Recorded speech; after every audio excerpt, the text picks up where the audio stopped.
Happy Father's Day. We're going to cover a very manly topic today, power. Power, that's at the heart of our discussion today. And to get into that, I have a question for you. And on the surface, well, this may be a question that maybe you think historians or academics would ask, but I hope that by the end of our time together today, you see how important this question is for all of us. It's a power question. It's an important question. It's how do we explain the rise and fall of empires? That's a power question. How do we explain the rise and fall of power?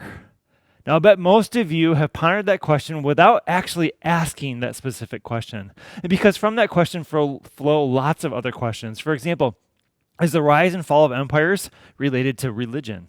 Can a religion cause the rise or the downfall of an empire? As empires grow in power and influence, is it the easy, comfortable life of power that leads to destruction and downfall? Nations and empires rise and fall. Is there any order to history?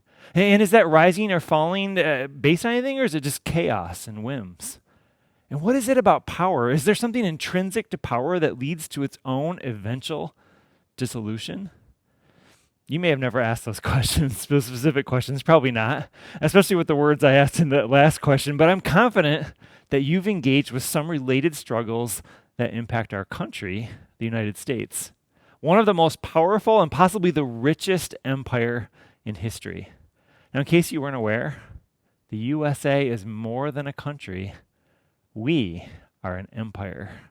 Now, what comes to mind for you when you think of empire? Maybe the Roman Empire, maybe Star Wars and the Empire Strikes Back. An empire is centralized. It's a powerful, dominant force in the world.